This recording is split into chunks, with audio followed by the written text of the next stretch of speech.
गौरी के नंदन तेरी जय हो, तेरी जय हो गजानन।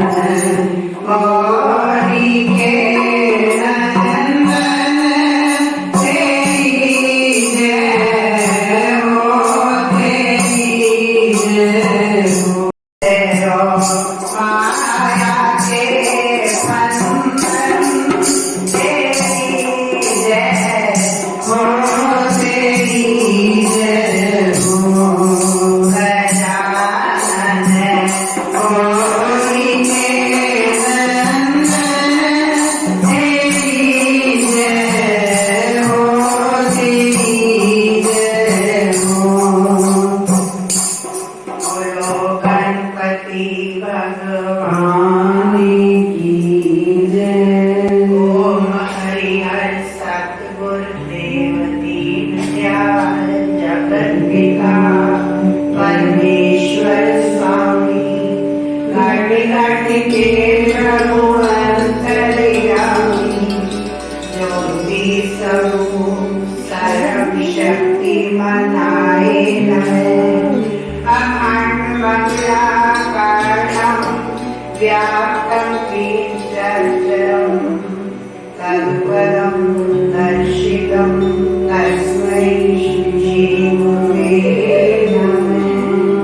गुरु ब्रह्मा गुरु विष्णु गुरु साक्षात् महेश्वरा, गुरुदेव पारं तस्मै श्री गुरुवे नमः। नमो नमो गुरुदेवन देवा, नमो नमो गुरुदेवन देवा। नमो नमो गुरु अगम्य देवा, नमो नमो गुरु अगम्य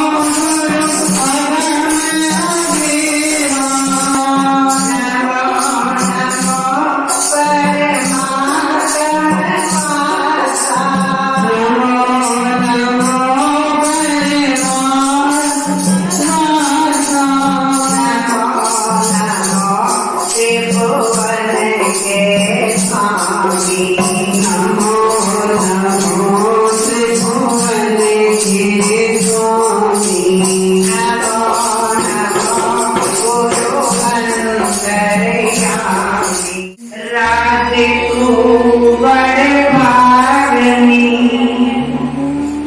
कौन तपस्या की न, तीन लोक के स्वामी को अपने वश करी। राधे मेरी स्वामनी, मेरा देखो दास, जन्म जन्म मोए दीजिए वृंदावन को वास।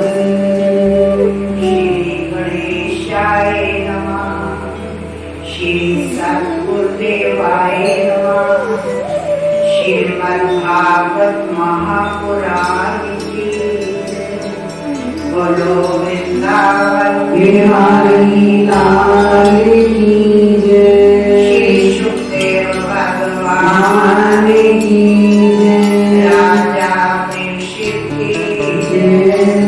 व्यास की जय। बोलो श्री गुरु महाराज की जय। भक्ति व ज्ञान वैराग्य की कथा। शून्य काव्य 88,000 ऋषियों ने नैमिषारण्य तीर्थ में सूत पुराणी शिष्य वेद व्यास जी को कि तुम कोई ऐसी कथा व लीला व सत्संग सुनाओ जो जिसमें ज्ञान वैराग्य कार्यों के अंदर ज्ञान, वैराग्य, भक्ति ये सब कुछ नहीं, ये राक्षस के समान हो गया। सभी क्रोध, काम, लोभ, मोह में फंसे हुए। सूत जी ने तुमसे बड़ी अच्छी बात पूछी, तो कर्जवासियों का उद्धार करने के लिए श्रीमद् भागवत की कथा जो सुखदेव जी महाराज ने राजा परीक्षित को सुनाई थी, जिसमें राजा को श्रृंगी ऋषि के शाप देने का आरंभ किया, तो उस वक्त श्री सुखदेव जी, राजा परीक्षित और सब देवी देवता अमृत रूपी कलश लाकर सुखदेव जी से कहा, महाराज ये अमृत रूपी कलश आप ले लो, हमें तो सत्संग रूपी श्रीमद् भागवत की कथा सुनाओ। तो इस प्रकार 4 श्लोक श्रीमद् भागवत नारायण जी ने ब्रह्मा को उपदेश दिया। ब्रह्मा जी ने पुलक सत्य ऋषि को कहा, नारद जी ने वेद व्यास से कहा, वेद व्यास ने अपने पुत्र सुखदेव से कहा, सुखदेव जी ने राजा परीक्षित को ये कथा सुनाई। बोलो श्रीमद् भागवत महापुराण की जय। ये सुनकर सूत जी बोले, एक बार सनत, सनंदन और सनत कुमार और सनातन ये चारों भाई घूमते हुए बद्री का आश्रम में आए। देखा देव ऋषि नारद बड़े उदास बैठे थे। पूछा, क्यों उदास बैठी हो? तो ऋषियों ने जब पूछा उदास क्यों बैठे हो, तो ऋषि नारद जी बोले, मैंने देखा कालयुगवासी माया में फंसे हुए सब तप धर्म इन सब को भूल गए, केवल पेट भरने के लिए ही झूठ बोलते हैं, माता पिता की सेवा नहीं करते, सास ससुर की सेवा करते हैं, बहन भाइयों की सेवा नहीं करते, अपनी साला साली की, सास ससुर की सेवा करते। ये कलयुग के लक्षण बताए गए। इस प्रकार ब्राह्मण क्षत्रिय जो हैं वो सब अपना अपना धर्म कर्म भूल गए। चारों ओर में घूमते घूमते नारद जी राजा परीक्षित को बतला रही है। मैं घूमते घूमते जब मथुरा में आया तो यमुना के किनारे वहाँ एक स्त्री उधर कर रही थी, बैठी हुई रो रही थी। दो बेटे उसके पास बेहोश पड़े थे। वो चारों ओर देख रही थी, कोई मेरी सहायता करे, कोई मेरी सहायता करे। जैसे उसने मुझे देखा तो वो खड़ी होकर मुझे नमस्कार करके कहने लगी, महाराज आप मेरे दुख को सुनो। तो नारद जी ने कहा, आप कौन है? दूसरे कहा, मैं भगवती हूँ, मैं जवान हूँ, मेरे ज्ञान और वैराग्य दोनों बेटे बेहोश पड़े हैं, आंखें भी नहीं खोलते। ये कैसा कलयुग है? और ये नगरी जो है वो भगवान की है, यहाँ पर भी अचेत पड़े। बोलो श्रीमद् भागवत महापुराण की जय। यमुना, सरस्वती, जितनी लक्ष्मी और ये जो देवियां हैं ये सब मेरी सेवा के लिए बैठी हैं। और इस प्रकार ये सेवा करने आई है और भक्ति रूपी मैया बोली, मैंने द्रविड़ देश में जन्म लिया, कर्नाटक देश में सियानी हुई, थोड़े दिन दक्षिण में गुजरात में जाकर मैं बूढ़ी हूँ।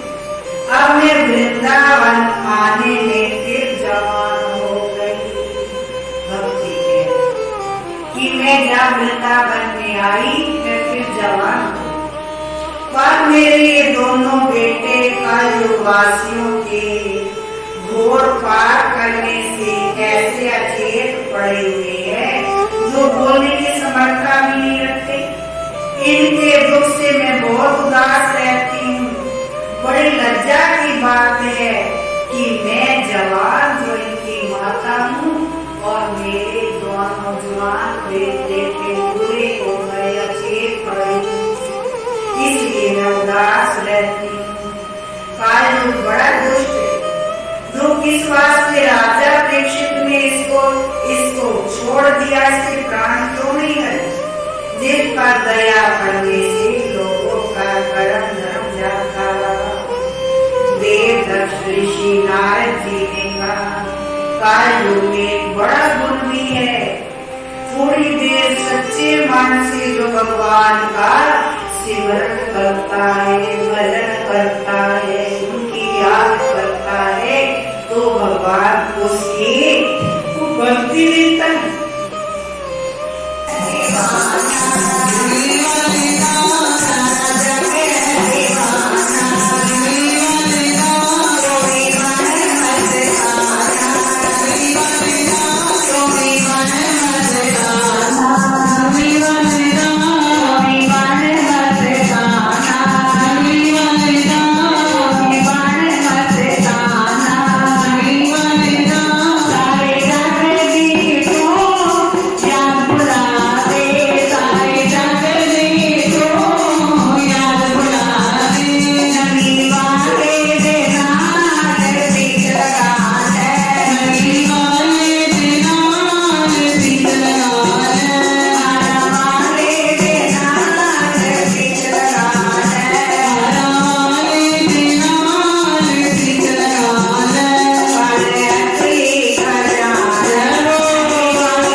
कि नारद जी घूमते घूमते जब मथुरा में आए तो देखा एक स्त्री रो रही है, तो वो चरणों में आकर झूम गई।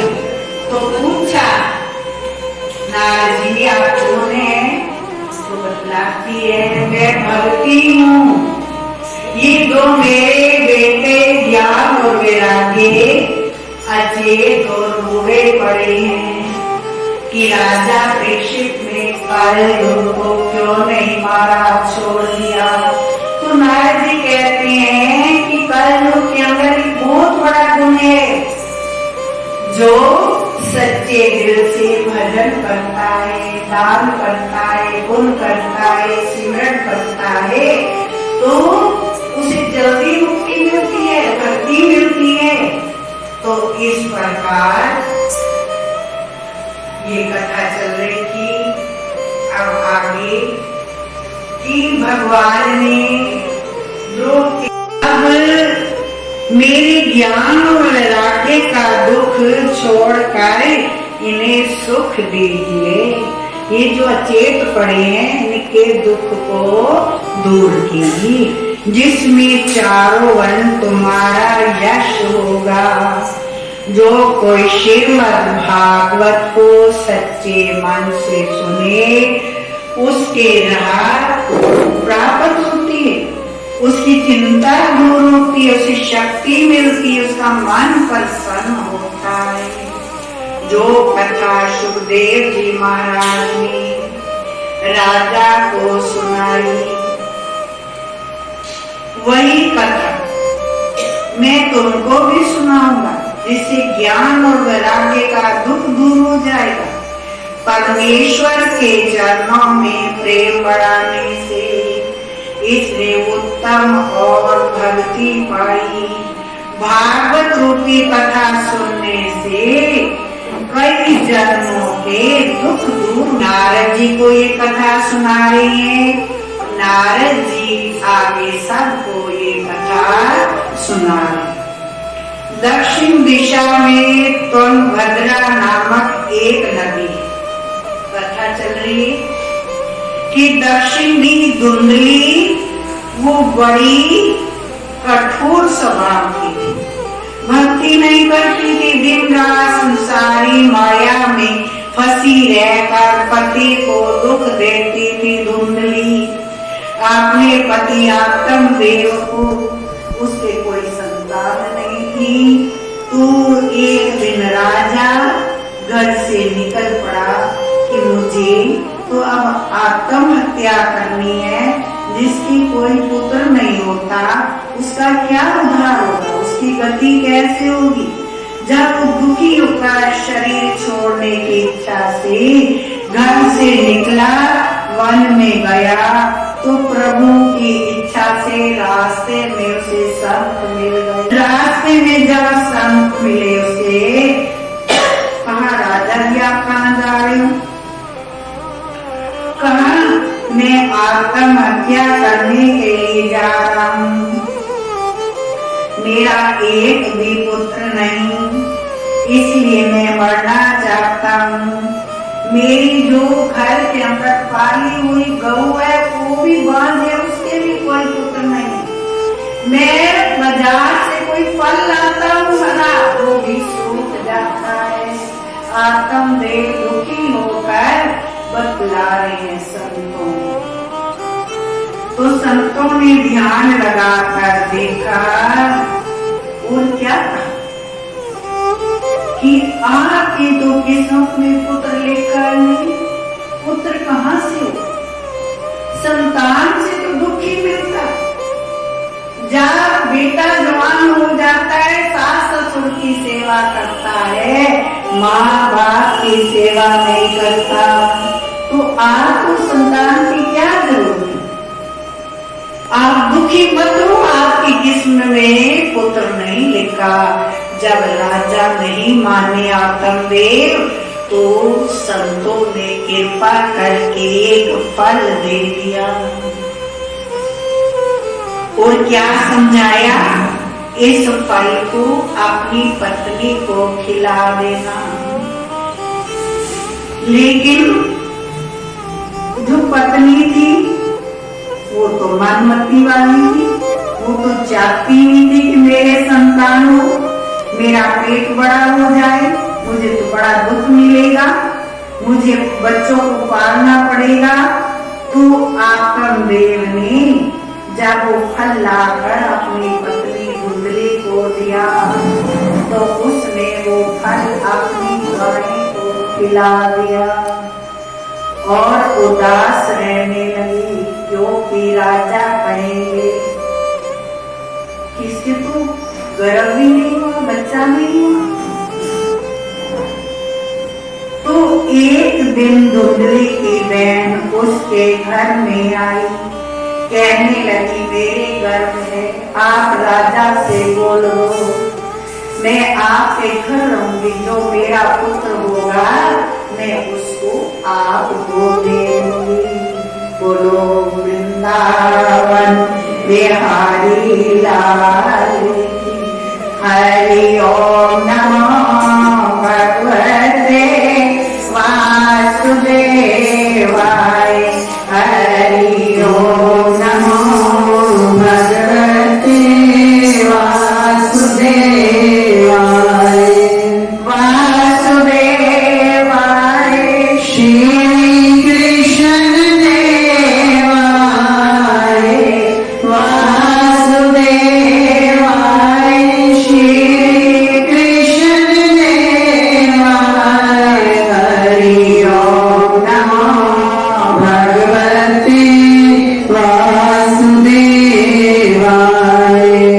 बोलो वृंदावन बिहारी लाल की जय।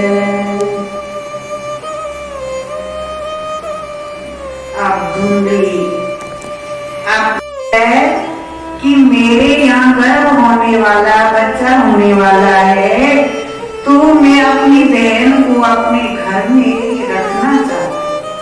तो आत्मदेव राजा ने कहा आप रख लो अपनी बहन को। तो अब धुंधली बोली मेरा जो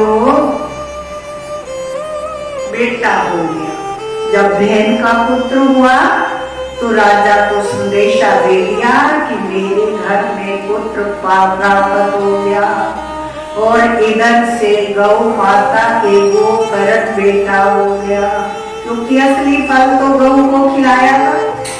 अब उसके काम जो मनुष्य की तरह, कान उसके गौ की तरह।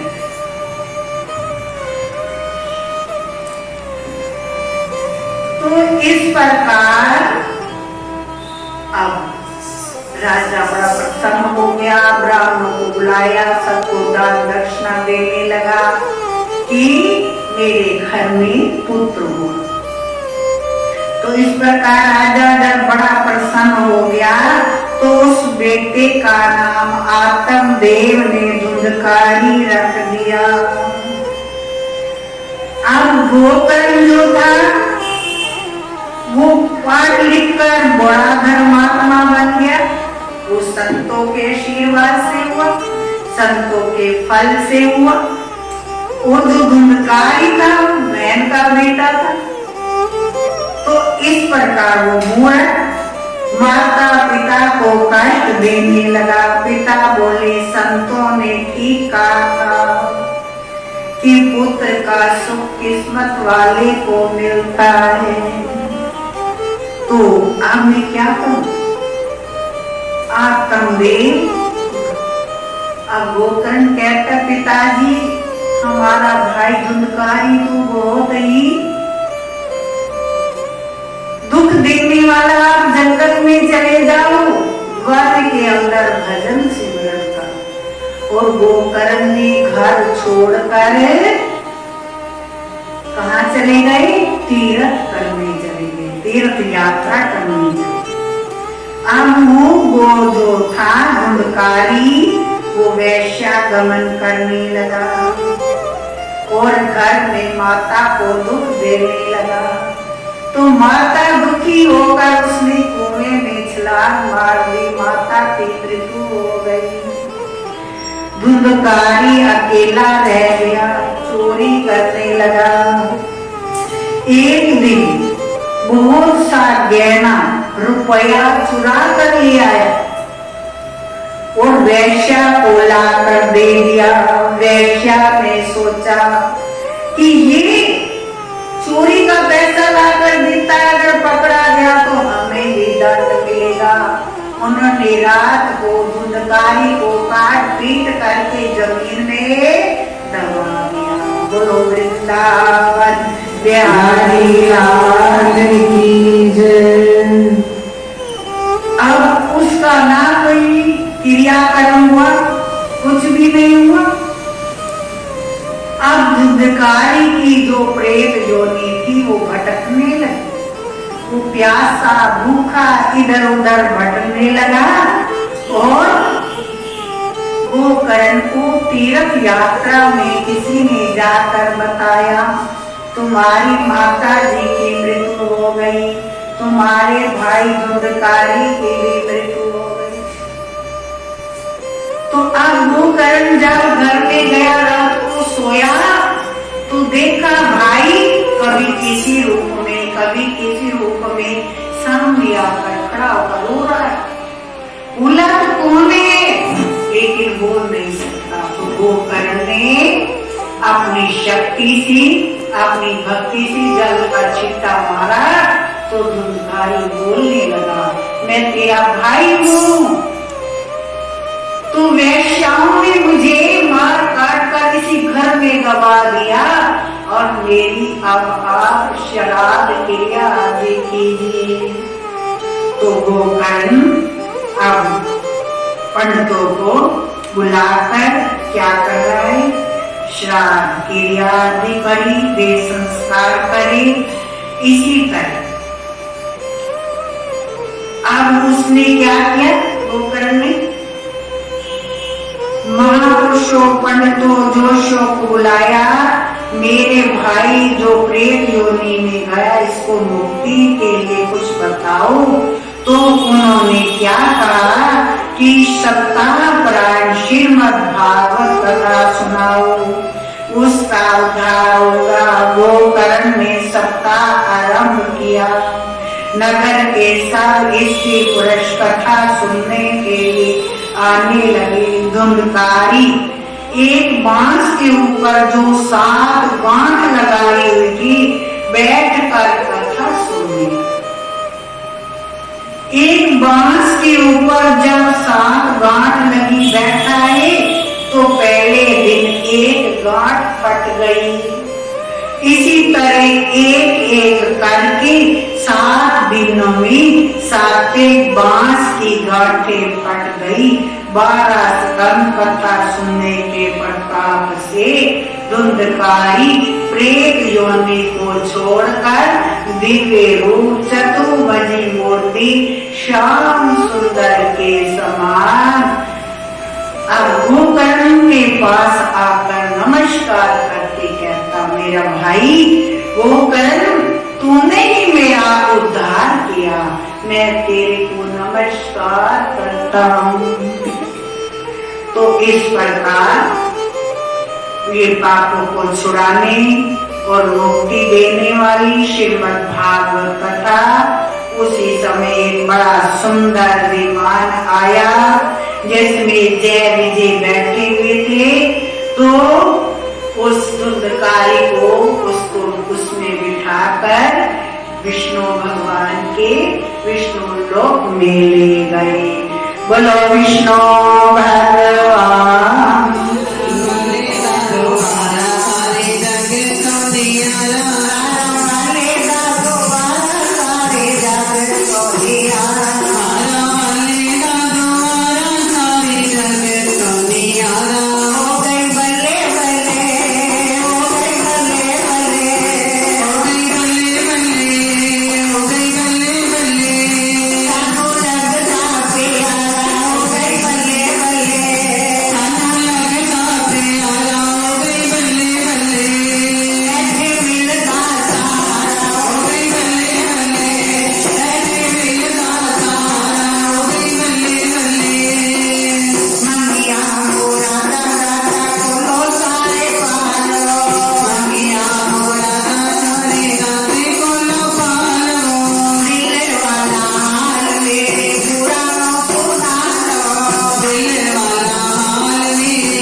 सुनने